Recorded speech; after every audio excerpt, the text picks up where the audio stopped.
Are you guys ready for the 5 best words in niche board game podcasting? No. I think I'm ready. One card at a time.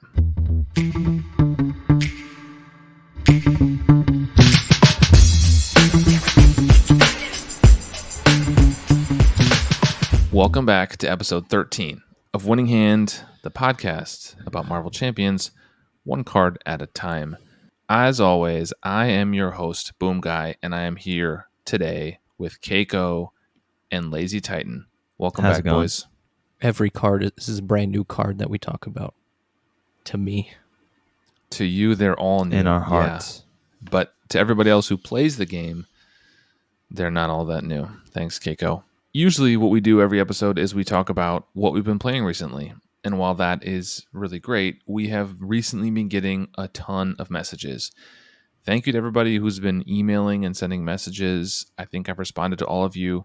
It's really great. We're going to have a little wrap up of our mailbag, a little mailbag episode before we get into today's card. Before we get to the mailbag, if you are enjoying the podcast, if you like what you listen to, please leave us a review on iTunes. If you could please give us 5 stars and leave a written review, that does help the podcast grow quite a bit. It does move us up the rankings in Apple's algorithm on the Apple Podcasts app. We are not in any way monetizing this podcast, so you're not earning me any money. We're just trying to grow the podcast and get it out to more people in the community. So if you could leave us a written review, that would be really great. Maybe in the future we will read some of our written reviews on the podcast. That could be kind of fun. If you give me money, that'd be fine. That's perfectly fine. Just mail an envelope to a P.O. box. Yeah, it'll be fine. Let's talk about some of these questions today. Are you guys interested to hear what people are asking us? What kind of questions we're getting? I am, actually. I wonder how many of them are card related. I wonder if they're all cards or if there are just larger questions about the game. Maybe someone wants to know more about us, more about the men behind the mask, you know? Yeah. Who knows? Anybody out there just as new as me, I say, as we're like over 12 episodes deep. Yeah, this is episode 13. You are still pretty new to the game, Keiko, but I think that's you add a good context. You add good perspective to the podcast because not everybody has played it as much as I have. Well, or LazyTitan. It's the nicest way to put it. First question I got for you guys today. We're not going to go through all of them. I just took out a couple, and I did not write down who sent these in. So if you hear your question, kudos to you, but I can't give you a shout out on the podcast because I don't remember. As the game has grown with where we're at right now and the content that's been released, it's two questions in one. The first question is, does the amount of stuff that's been released impact how much we play? That is to say, the more they've released, does that limit, how much you want to pull it out because there's so much to sift through? The second part of that question is, what do we do for storage? So I'll throw it to you, LazyTitan, first. Why don't you answer the first part? As the game has grown, does the amount of content we have limit how much you play? Is it a bear to get out to the table? No, I don't think so. I think mostly it makes me want to play more because then there's more cards means more combinations, more synergies, all that good stuff. It could get to that point at some point, but I don't know. I feel like you don't need to pull everything out when you play the game, so it doesn't restrict how much I can play because I will often just be like, I'm going to play Red Skull and I'm going to play Quicksilver, and I can just pull those cards out and then do it. I don't need to pull it all out. It's sort of different to a lot of games in that way. Yeah, and we can just kind of go around and talk about it. For me, I think no, it doesn't necessarily impact how much I play, but I wonder if there's a tipping point where at some point there will be so much content and there'll be so many cards to go through that you may find yourself, I don't know, less inclined to play it frequently. But I think we're not there yet.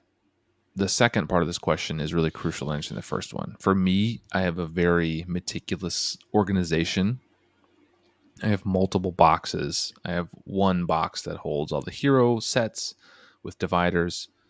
I have one box that holds all the villains and the modular sets with dividers. I have all organized chronologically. Yes, in release order. I've seen some people put them in alphabetical order, which seems crazy because then every time a new hero comes out, you're shifting things around. I think release order is fun. So as someone who got in from the very beginning, so I've seen it grow from the start. And then I have 2 boxes that hold my player cards. I used to just have one for player cards, and that was easier, but I started to kind of test the limits of that box. So I have 4 boxes now in total. 2 are plastic BCW boxes. I can put the link down below. And my 2 player card boxes are these wooden things I got from Etsy that are expensive but nice to hold and look at. I'll put the link for everything down below that we talk about today. So, but for me, that's a nice, easy way that I can like find the mod sets pretty easily, find the heroes pretty easily, and find my player cards. I will say though that I've spent quite a bit of money, like on dividers and boxes and sleeves, and then we not even getting into tokens and dials and all the rest of that stuff.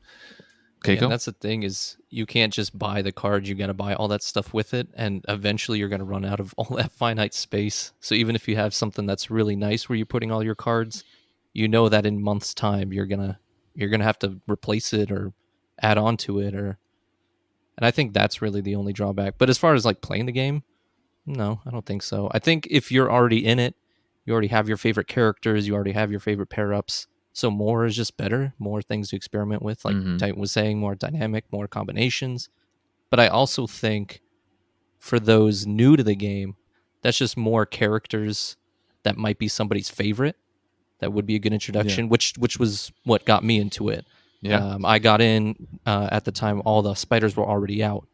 I wanted to play the spiders. I got all the spiders, and then from there I expanded. So I also think that it's more like people who might see their favorite character, but also I think the more stuff there is, the more fun it is when you're in the game, but the harder it is to get into the game. So the more cards you have to know, the more cards you have to not even just like buy, but like the more cards you have to know, the more villains you have to know how to play, the more heroes you have to understand the mechanics of. It makes it harder to get into the game and learn all that stuff, but it makes it better for people who are already in. It makes it's sort of a big payoff if you're in from the beginning, and it can be a little more difficult to get into. If you're just getting into the game now, I think you might be. I don't know. I think it would be struggle, to be that's the honest. thing. I think we're at a point in the game where you kind of have to know or play with somebody who has been playing the game. You kind of need. I mean, that's just me. I play socially. I play with you guys mostly. Yeah. I play solo sometimes, but I never really get out of my comfort zone. I have the same few heroes that I cycle through. I have the same 2 villains I cycle through because that's what I'm familiar with. So Yeah. like you were saying, all the new ones coming out, I never really experiment with them or really know what to do with them until I see them being used by everybody else. I don't know. I just think if you're getting into the game now and you go buy a core set, I mean, there are guides on the Reddit, Marvel Champions subreddit, and there's guides on Discord and whatnot, and I'm sure there's some online too. But I don't know. I think it's pretty overwhelming. Like you get the core set, and then it's like there's 6 now 7 big box expansions. There's 40 some heroes. There's a bunch of scenario packs. Like where do you start? What cards are in which pack? One of the beauties of the LCG model, right, is that you're not collecting rares and there's not booster packs and whatever. So you know what's in every pack. But at the same time, it's like, oh, I really want this one card that was printed in only 1 or 2 hero sets, for example. And then but I don't really care about the hero it comes with. I have to buy that, or I'm trying to build a deck and I'm missing a card. What do I have to buy to get that card? I don't know. I just think it can be pretty overwhelming if you're a new player. And I see people post kind of regularly who are just getting into the game. And like their first question always is, what do I buy next? I have a core set. I've played Rhino a few times. I maybe have played through all the 3 villains in the first pack, which by the way are awesome and still hold up today. But they're like, what do I buy next? And most people say like, that's the beauty. Buy whatever you want. But man, that's also kind of like a decision tree, right? Like someone says, "Oh, get whatever you want." There's no order, and you're like, "Oh my gosh, okay." And then where do I start? Exactly. And I think another thing too that just came to my mind was as new cards come out, new packs, new campaigns, there's new traits that come out with each card or Yeah, new descriptions and how they interact with every other card. that was definitely one of my biggest struggles, and at really anybody's, right, starting out is, hey, how does this card work if it interacts with this card? When is this trigger? Blah, Mm-hmm. blah, blah. So as new cards come out with new traits and such, that just becomes more to learn with the game overall, not with just specific cards. Mhm. Yeah. Also, I think if you got in right now, if today you went and bought a core set, and so you bought a core set and Domino's your favorite Marvel character, and so you went and bought Next Evolution, then you would play those cards, and a lot of those cards in the new pack are pretty powerful.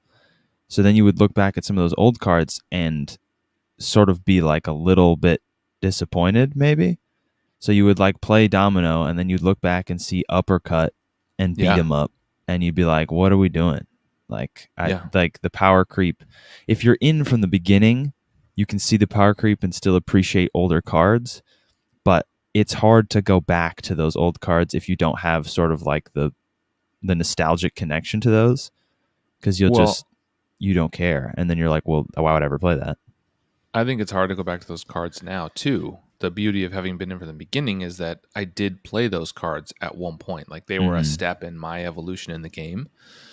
When you played Haymaker, because all you had was the core set and you had no idea about, the cost efficiency of a card or whatever, right? Because you're just building whatever you had available. But now, am I ever going to play Tac Team or, I actually don't know if I've ever played tag team ever. no, I don't think so I don't either. actually think I've ever played tag team. Does anyone play that card? Let us No, and know. it is a tangent. But I think, yeah, let us know if you love Tac Team. Please message and, we'll talk about it. I think, so we'll kind of wrap this question up and go to the next one. But Yeah. I think, but this question does feed into the next one. And maybe that's a good segue now. The next question I have is someone asked us about how we feel about the state of the game, like where the game is at today, relative to where it started, relative to other LCGs. I think there's a lot of people who play Marvel Champions who also play Arkham Horror and or the Lord of the Rings LCG. Maybe they played the Android or the Star Wars LCG back in the day. But the three main ones right now are Lord of the Rings, Arkham, and Marvel Champions, at least from Fantasy Flight. So we can talk about in relation to those games. I do play all three. I play this one the most. So I'm just curious what you guys think. What is the state of the game? How do we feel about it? Are we starting to see the engine kind of creaking? Are we starting to see can we see the end of the game on the horizon? Are we at the very beginning of something? What do you guys think? It's a little difficult for me to say. I've only entered Mm. maybe 2 waves ago, and I've only heard about this game because of you. Yeah.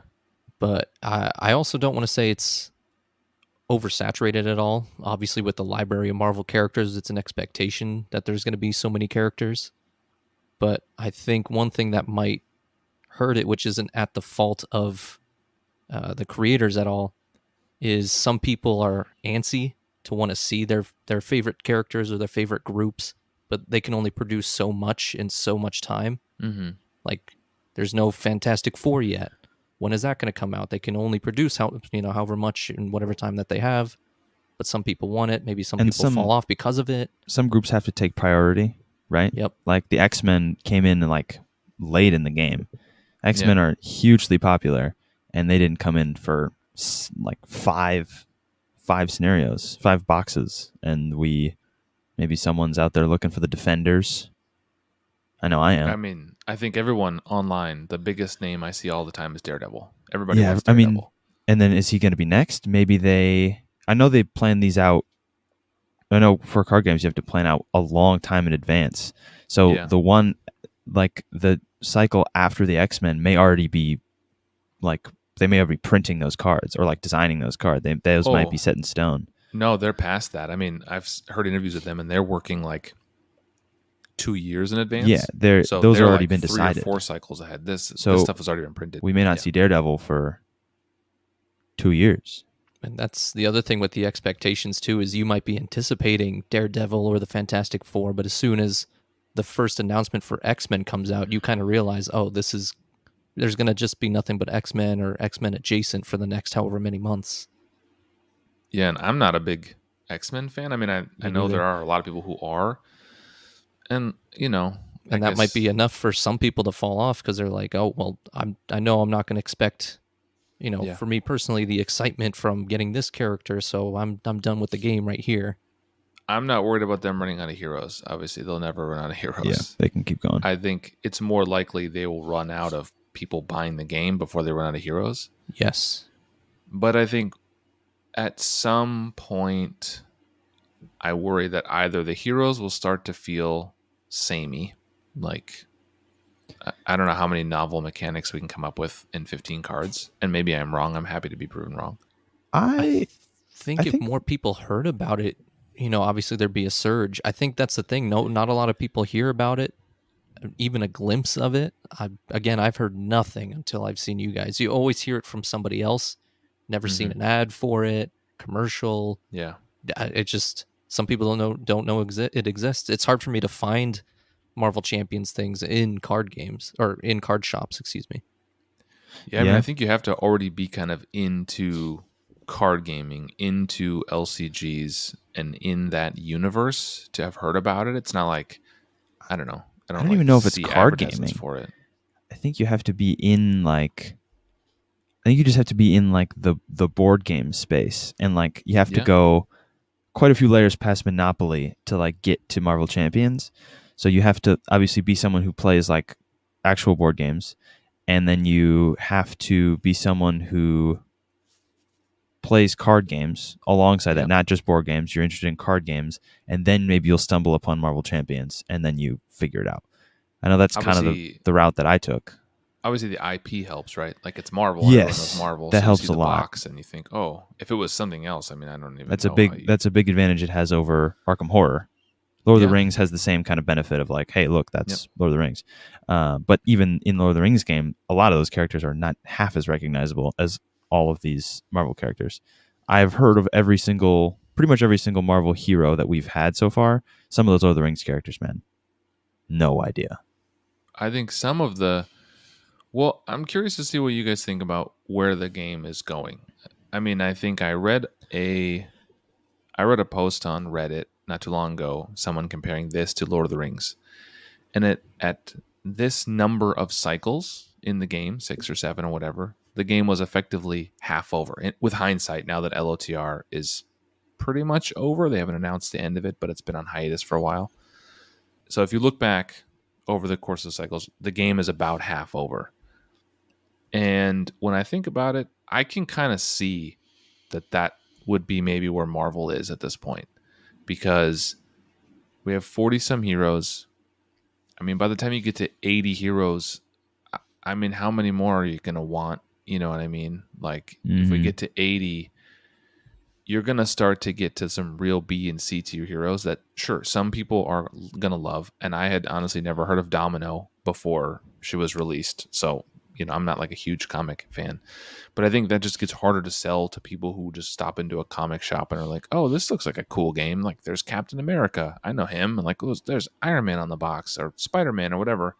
By the time you get into like Nova and Ironheart, people are like, okay. And then you get into Spider-Ham, and then you start talking about the spider suit, and then you're into Domino. Like you're getting into characters that the average person isn't going to be like hyped to jump into a game for. Yeah.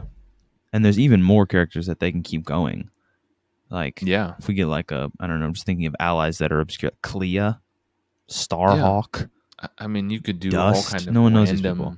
Exactly.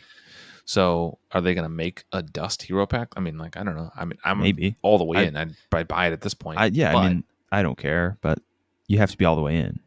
I think we're pretty stable, pretty stagnant in kind of the run of the game. I think spread out as we are, everybody across the fandom, we're kind of quiet. The game itself quiet, but then we joined a Facebook group recently of Marvel Champions, 15K members. We went to the con the other months, some months ago. Like there was a lot of people there. Together when we're all together, we're loud, but spread out we're quiet, and that just that seems consistent in itself. So I think it'll stay stable for a while. I mean, Keiko, let's just quick anecdote here. You and I were playing in public recently because we were traveling for work, and we brought some decks with, and we broke it out, and we were playing in the lobby of the hotel, and some guy walked by, and on his way out of the hotel, he stopped over and was like, "Oh, what are you guys playing?" And we said, Marvel Champions, and I asked him if he knew the game, and he said no. I said, "Well, have you ever played Magic the Gathering?" He said, "Yeah, I play Magic." He said, "Well, it's kind of like that, right? There's abilities on cards, and it's usually when someone comes up, that's the first thing I ask them. Have you ever played or heard of Magic the Gathering? Because if you have, then you understand the basic tenet of playing cards in your hand, activating abilities, etc." Yeah. And then the next question we had was, you have a favorite Marvel character, of course, Yeah. because there's the next start there is Huda. And of course, he Yeah. had to say Spider-Man. So He did say props Spider-Man. to that. And he said his favorite X-Men was some obscure X-Men. Forget Me Not? I think Forget he Me said. Not. Yep. That's Yeah, what he said. Forget Me Not. Shout out to anyone who knows Forget Me Not. And I know, Forget Me Not. Jay was his name. If you're listening to the podcast, Jay, this is your shout out. I doubt you are. But, so he had played Magic and he had played, I think, Yu-Gi-Oh! Or something. So he had some basic idea, and he watched for a few minutes, and we talked to him about it. And then he sat and we shuffled up and gave him a deck. I think he played my Gambit deck that I had sitting there. And he just kind of picked it up and we taught him a game. And by the end of the game, he was like, "This is awesome. I'm going to buy a core set." He was looking it up online on his phone as we were talking. And maybe we converted him and he'll be a new player. Maybe it'll fizzle out. But it's pretty cool when you run into people like that. But as someone like him who is already, as a Marvel fan, he plays Magic and Yu-Gi-Oh! So he's like active in card and board games. And he had never heard of this game. Yeah, He's like the target audience. It really is a game that's dependent on its fan base alone. I think it feels, at least, they need to be able to be the ones to spread the message and spread the awareness of the game. A lot of us are introverts. Even Jay himself said that he was introverted. He walked out of his room to try and catch a glimpse of somebody, and very luckily, he found us playing a game. Yeah. Me, myself, I'm social. I play socially. I only played out in the open with you. That's just kind of how it goes, but we're all just kind of... So I think it's dependent on how the community grows and how the community kind of spreads that outreach, which on that, like I mentioned before, we joined a Facebook group.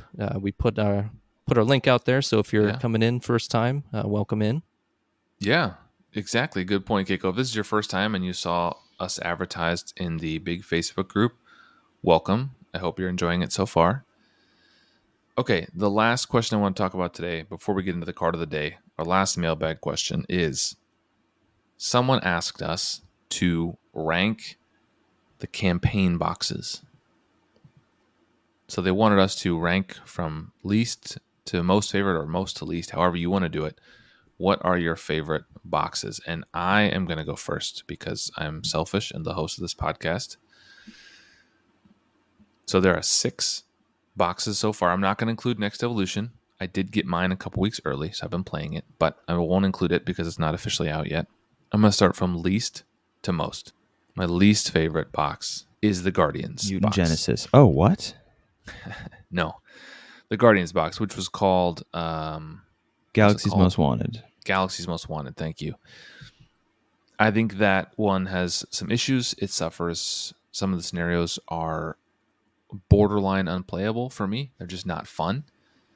A number of them feel like they were never play tested, although I know they were. I just played many of them for the very first time and thought, this isn't fun. Every time I've played them since, they're not fun. I don't know who play tested it and thought, this is fun. We should sell this to people. The less said about Galaxy's Most Wanted, the better, I think. My next pick for the lowest one for me, this is going to be an unpopular pick. I think it's going to be Mutant Genesis. That's what I thought. I like Mutant Genesis, but I didn't love it.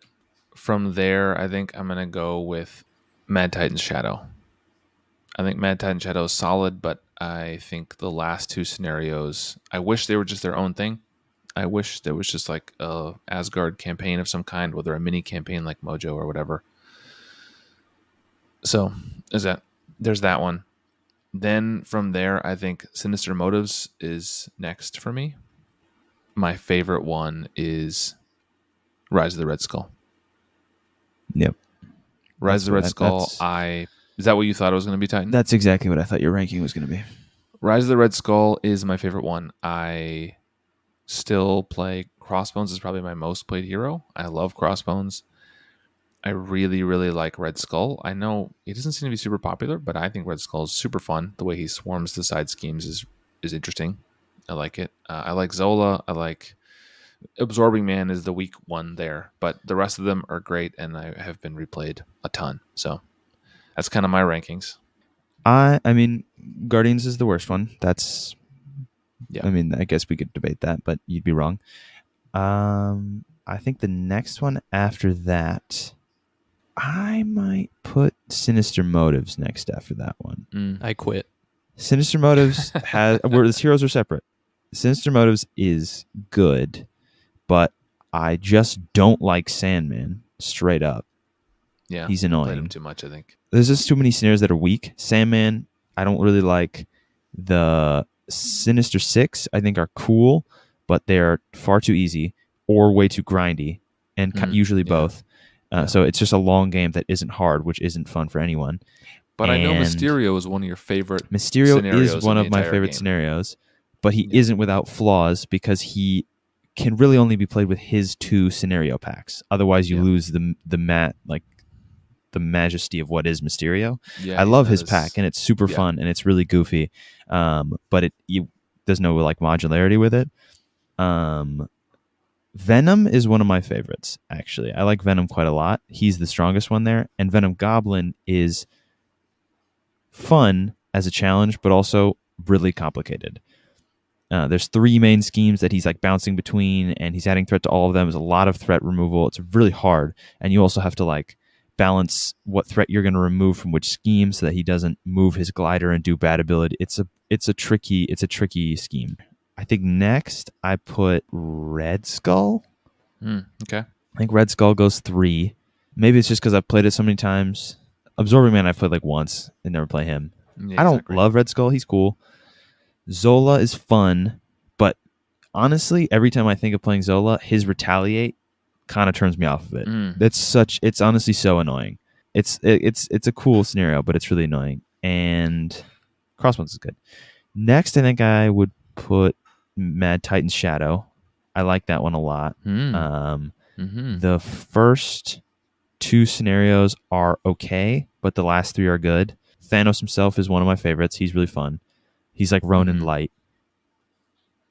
And then Hela is also one of my favorite scenarios in the game. She's really, really interesting. And really Loki, fun. I wish he was separate from the Infinity Gauntlet, but still a fun scenario. And then first, that leaves Mutant Genesis. We have those on opposite ends. Okay. Yeah, I just think that a lot of those are very solid. I think that one has the most scenarios that I'd be willing to play more. Master Mold is kind of lame because he has printed Stalwart, which is not super fun. Yeah. But it's still kind of fun. The Sentinel villain is fun. The Mansion Attack is fun. Magneto's fun. And what's the first one again? Sabretooth. I don't love Sabretooth. I think Sabretooth is not very good. I think he's grindy. I like Sabretooth, but you have to really bring some real power or else it's not that fun. But other than those, I think those are some.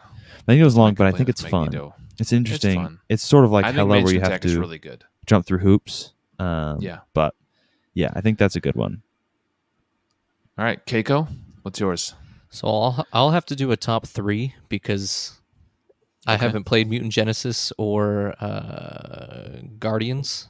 Like I said, I only play with you guys, and frighteningly on brand. Play, So I'll have to go with super based, right? Sinister Motives. I can't let my spiders down, even the villains. But aside from all that, I think that's the only campaign set that I've both played all villains and really enjoy all villains. I didn't like Sandman at first, but as I was getting better with my deck building, he became more manageable, and I was able to I was able to find the fun in playing him. Venom is solid. We played it a couple of times last. And the Sinister Six, I love the idea of it. I do agree that there are flaws. I don't know how to make it work, but I hate that only a couple of them, most of the time, only come out at a time. You're never really fighting all 6 of them, right? So it feels like the Sinister Six, and it is very grindy, especially when you're playing with more people. I would say number 2 would be Mad Titan. I love the gameplay with the Infinity Stones, and it's always fun to see it fall on someone. Yeah. And it is kind of fun to see it fall on yourself as well. Loki's kind of annoying, at least as far as I remember playing him once. I think Yeah. because he's got Stalwart, right? He's got Yeah, different. He's got two of different his Lokis versions. have Stalwart, I think. Yeah. And that was when I was first trying to play Miles. So his Yeah. whole thing of stunning and confusing was just thrown out the Miles window. doesn't work for Yeah. the entire campaign because Thanos Struggles. has Stalwart and Oh, so that's does right. Loki. He does. Yeah, Yep. I remember trying to play that campaign with Miles. We got to Thanos. I think I was playing with Boomguy. We got to Thanos and we just stopped playing the campaign because just kinda I think you broke I think you were Miles, playing 'cause he really- Hawkeye. So yes. not like the greatest pair, but a lot of stuns and confuses in that pair. And Yeah. Thanos just laughed at us and hit us really hard, and it was Yep. Yeah. just not like really worth our time to keep going. So now that I'm actually pointing that flaw out, I don't know. I remember the fun factor being there, but now I remember how annoying seeing the printed Stalwart Yeah. was. So You just have to I don't know like going printed into it. Stalwart. I don't like printed Stalwart either. I think that's a mistake. All right. So we're already 40 minutes into this podcast and we haven't talked about the card. So let's now segue into the card of the day. So the card of the day is Team Investigation, which is a Justice event card. And uniquely, it's kind of introducing a new design space for us, which is one of the reasons we want to talk about it. It's from the Next Evolution box. This is hot off the presses. It is a 2 per player cost event card. It has the Alliance word on it, which means the players can pay this card's cost as a group. And it's a hero action, remove 3 per person threat from a side scheme. There is flavor text, which I always love flavor text. It says, if I may coin a phrase, many minds make light work. Beast. And it is a mental resource. Out the gate here, Yeah. I think this card's bad. It's a hot I take. have seen it I saw it in the spoilers, and I've seen it, Yeah. and I had looked at it and I was like, oh, that's really cool. That's a lot of threat. The cost of this card scales really high. yeah. Playing a 4-player game, Yeah. this is an 8 cost card. It's an 8 cost card that removes 12 per person threat from 12 a side threat. scheme. Or I'm sorry, Just 12. 12 threat total from a side scheme. So Which you have to have a side scheme that has 12 threat, first of all. yeah, It's and only also side schemes. yeah, I think that's the weakest part about it is that Yeah. you have to scale it. There's no option to just not scale it to the player count. You have to Yeah. do it. So if you're playing a 3-player Yeah. game and there's no side scheme with 9 threat, I would much rather just pay 2 for 3. Right. But Or you if the have side to. scheme only has 3 on it. Right. And I don't know how this card's going to be played, but in my experience, I've almost never seen the Alliance cards played. And when I have, no one has ever paid for someone else's Alliance card.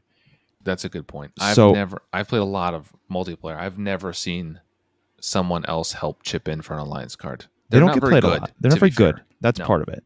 But also, Yeah. like, if I'm sitting there, I'm like, we're playing a 4-player game. There's a side scheme, juicy side scheme. It has a when defeated effect. That's like, I don't know, give you a tough card. Great. Love that. 12 threat. Exactly. Perfect. I'm sitting there, hand of 5 cards because I'm playing a normal hero. I look at that 8 cost, and all of us are going to pitch 2/5 of our hand to play this card. Me 3. Like, Well- that's just so much cost. Some context here. Let me just say.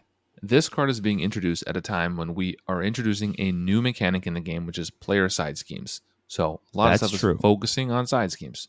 That's So true. I think if ever this card was going to be released, now that we have these player side schemes is probably a good time. Mm-hmm. Circling back on the Alliance stuff, I think the biggest reason, the biggest reason these Alliance cards don't get played in my mind is because they have all, I think until this point, been locked behind Guardians and Avengers. Yeah. This is the first time the Alliance keyword just means anybody can play. In the past, it's like, Ready in it the has to do Guardian and something Avenger. it has. I mean, you can still, anybody can pay it, but it has to do with a Guardian and an Avenger. I don't see the Guardians played a ton. I guess I kind of do. But And you I can wish there was also more just play an ally or something. combinations, right? I wish there was more like an X-Men and a Spider, or a Avenger and a X-Men, whatever. Like, it was just more permutations of it. I like this. There's no lock behind a trait like that. But yeah, 2 for 3 per player. It seemed cool at first, but again, if there's only 3 threat in a scheme, I have to pay 4 for this card in a 2-player game. I have And it no kinda option to only play 2. And it depends on if everybody has those resources, or like Titan was saying, those number of cards to pitch. Mm-hmm. Everybody usually, as the player turn comes around, kind of has their own plans ahead of time, or as they're sifting through their hand. I think it's just so much for really not that much payoff. And just for one side scheme. Here's the thing. Like I said before, I think this has to do with the player side schemes. And I think the thinking in this card was player side schemes benefit everybody at the table, right? Yep. When you defeat it, everyone gets a benefit. So again, if ever this card was going to be used, I think it's important that we have it now, where you might say, oh, there's I forget the names of them all, but there's the player side scheme out there. Take out the guards. Whatever. When it's defeated, everyone gets to put a 3 cost or less support into play. Like say, okay, if you guys chip in, we can all do this and we all get our helicarrier or whatever. Okay, I can maybe see that. But it's very situational. I'm not prepared to call this card bad yet, but I don't think it's very good, and I think it's very situational. I just don't know. I found the other Alliance card in Justice. It's called Problem Solvers. Yeah, and you exhaust an Avenger and a Guardian to remove their combined thwart from all schemes, which I think is maybe just objectively better, except for the fact you have to have an Avenger and a Guardian. If this card said remove 3-person threat from among side schemes, that's a card. I'll play that. That would be an insane card. That's a great card. Or from a scheme. So it's like if the main scheme is getting out of control. I don't even think that's maybe, because sometimes you play in a 4-player game and there's like 20 threat on the scheme or something. You just got to burn it. You're getting close to the end and be like, man, it'd be great if we had something to pull us off. Now, if you use this in conjunction with Overwatch, right, you could do exactly that. Mm-hmm. And slap Overwatch on it. Usually when cards only thwart side schemes, you get a better rate just because like there's a limit to that. Exactly. And this card is like, this is a main scheme thwarting rate for a side scheme with just an insane cost, so restrictive. Mm-hmm. This like it doesn't feel good at like more than a solo game. 4 for 6. Like there should be an option, right? Like if I pay 2, I remove 3. If we pay 6, we remove 9 or something. That's like what that. I think would make this card better. But because like you don't have a choice. 4-player game in my hand, it's like, oh, there's 3 threat on that side scheme. Well, I'm not paying 8 for this card, so I guess I'll just do something else. If it said, like I said, if it said among side schemes, perfect. It'd be great if it was like. It'd be great if it was one of those things like kind of like Wasp, where you could say you just remove 12 and you can pick it. Then it might team up with even the odds and things like that to really do more with it. And then the table can pitch in to clear a lot of side schemes, but because it doesn't clear the main scheme, it doesn't clear side schemes. You're not going to use it. We got way ahead of ourselves. We always talk about the art first. I know. It's true. I jumped in because I had like really taken a look at this card and realized like I actually don't think I would play this. So let's talk about the art first. We'll back up and kind of go through things slightly out of order here, but Team Investigation. The art is from X-Force Volume 3, number 27 from 2009. So fairly new. And the art is, it's fitting for an X-Men adjacent, X-Force, whatever, card. It has a bunch of X people. I can recognize some of them and not others. They're kind of standing around the table. Beast is kind of gonna say at the head of the table. Let's test your X-Men knowledge. How many of these people can you name? Because I think I could name all of them, except for the one in like dead center middle, because all we see is a forehead. But I think I could take a guess at who that is. I think there are 10 X-Men visible here in some capacity. I can 9. probably name 3. I can for sure name 3 of them. I think that's all I can name. I think I could name them all. I mean, this is an amazing radio, right? This is a yes. But it's it occurred to me. I was just thinking like, does Boomguy, is he an X-Men master? Does he know these characters? He's not an X-Men master. I know. Apparently, Beast, I am. See him up there. He has like glasses and he's like got kind of a weird suit on. And then the guy standing next to him is looking pensive. I think Rogue is sitting at the table. Wolverine is thinking with his arms crossed. Like, And then so this is a bunch of Psylocke across from them. Okay, Psylocke. Domino Yep, is under now. Wolverine. I think the guy next to Beast might be Darwin. Bottom left, you can see Storm. See her crown. This is a real deep cut now. Okay. And I think the forehead in the middle, I think that's Emma Frost. I truly, that's a shot in the dark because I just see a white lady with blonde hair. So, okay, there's a bunch of X-Men standing around. I don't think this art is very attractive, to be honest. It's not strong. It's not appealing. I don't know. I think it's kind of weak. Even the picture itself doesn't really look like...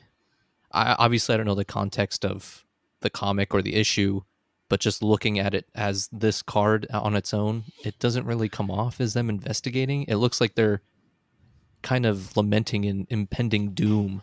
They got, who'd you say, Jubilee over there with like her hands on her head, Wolverine kind of looking down. That's kind of, I don't know, out of character. Yeah. I don't know what it doesn't look like they're thinking. Deciding what to order for dinner. Yeah, or they're trying to decide what to order for dinner. They're just like, as another Beast option. is on Uber Eats, just really, really thinking about it. Yeah, Wolverine can't decide if he wants Chinese tonight. He had that last night. He's kind of over it. He doesn't know. So, okay, the art is kind of blah. I like it. Great. I like the style of it. All right. It's not like super special, but I think it's good. Yeah. It doesn't do much for me. How do you feel about the theme of this card? I'll go first, I guess. I think the theme, the team investigation, the title, right? And the fact that you pay the cost as a team and you remove 3 per person, the per person scaling. I think that all kind of works in concert with the picture, which is them sitting around talking about something, either Uber Eats or discipline or whatever. So I think the theme is there, actually. I'm not wild about the art, and we've kind of already talked about how we're not wild about the card, but I do think the theme is strong in this one. I agree. And the flavor text works with it too. It's kind of surprising to me. I mean, I didn't even know that there were other Alliance cards, and I definitely didn't know they were tied to just Avengers and Guardians. It's kind of surprising to me that it took this long for cards like this to come out for a cooperative game. Mm-hmm. I don't know, because it's interesting to me when we were first going through this card, I was like, oh, that sounds awesome. A card that kind of involves everybody, and then we started delving into it, and I was like, oh, I see. But no, I'm surprised that it took this long, and yeah, I like the theme in that regard. How do we feel about the power of this card? We kind of talked about the power and the fun already. We kind of talked about it out of order. Yeah, we talked out of order, but we can just kind of continue that here and basically fun. I can't really speak on. I haven't played this card. I have. I've played it in the campaign, and maybe I used it once. I played two-handed solo through the campaign, and I maybe only played it once or twice, and then I switched Domino's aspect. Actually, this is our breakdown. It feels like a really weak card.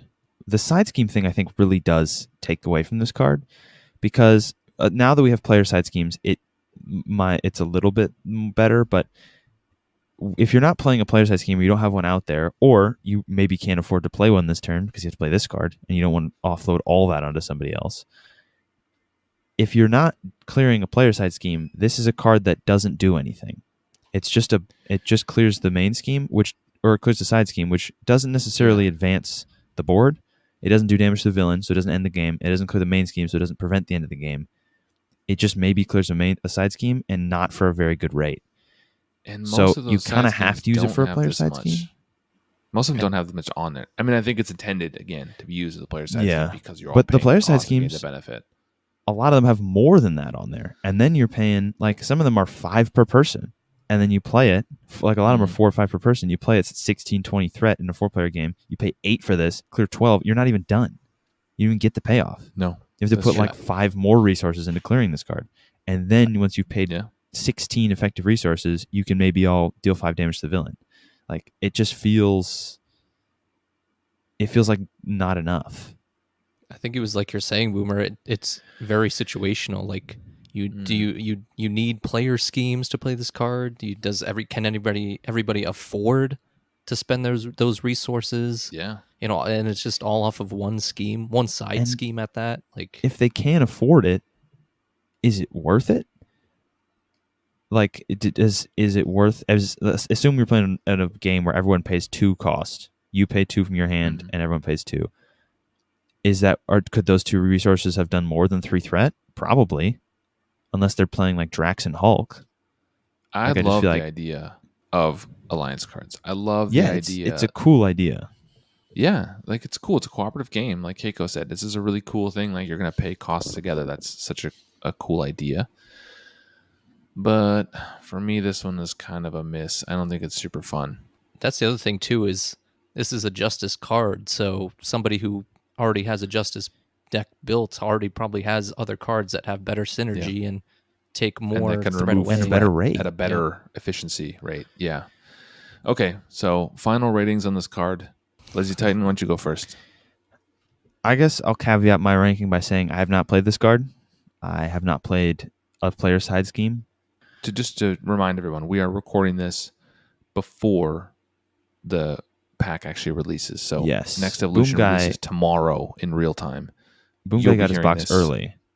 I did, but you'll be hearing So- this on Tuesday, I think, the Tuesday after Next Evolution releases. So at this point, I have not all of I us have not played. played with this card.